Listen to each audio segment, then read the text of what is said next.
በጣም አሞኛል የምር።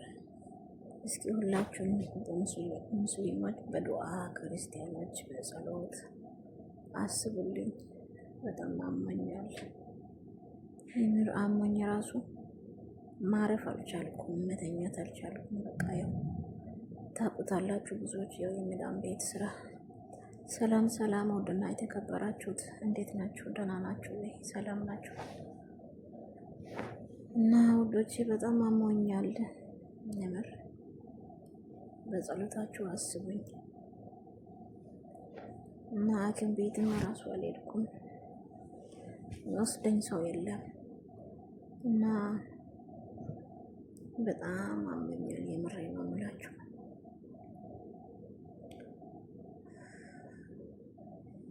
ያው እኛ ሸቃሊቶችን እንኳን ታመን ይቅርና ራሱ ሞተን ቢሆን እነሱ ሬሳ አስነስቶ ማሰራት ቢችሉ ኖሮ ያሰራሉ።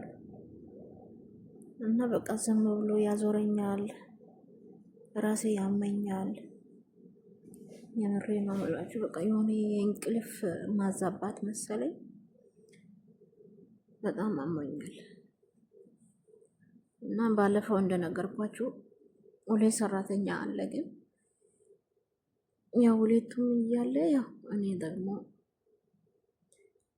ለራሴ የሚያስፈልገኝ ያው የራሴ ስራ ስለሆነ እኔ ደግሞ አያስተኘኝም ማለት ነው።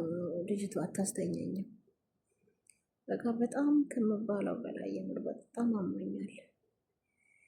ያው እንደምንም ብዬ ችዬ አንዴ ሰርቼ መጥቼ አንዴ እተኛለሁ፣ አንዴ እነሳለሁ፣ አንዴ እተኛለሁ፣ አንዴ እነሳለሁ። በቃ በጣም ከባድ ነው የምር። ብቻ በነገር ሁሉ ጌታ መልካም ነው። ጤነኛ ማርጎ እሱ መልካም ነው። አስታመመም እሱ መልካም ነው። ይሄንን ለምን ታደርጋለህ ብሎ እሱን የሚወቅ ሰው የለም። ስለዚህ በስራው ሁሉ እግዚአብሔር ትክክል ነው።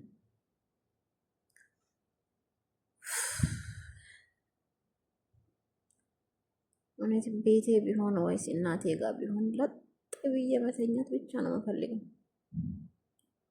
የምር አንዳንድ ጊዜ የሰው ሀገር እንዴት ከባድ እንደሆነ መታወቁት ስትታመሙ ነው። ጤነኛ ሆነን ራሱ ስራ በበዛም ችግር የለም።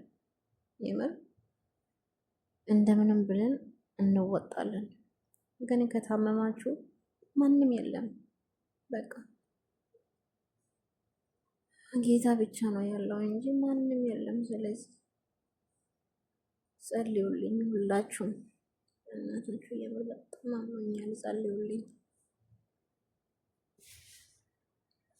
እና ዙዙ ቱብ ነኝ። ሰብስክራይብ፣ ላይክ፣ ሼር፣ ኮሜንት በማድረግ አበረታቱኝ።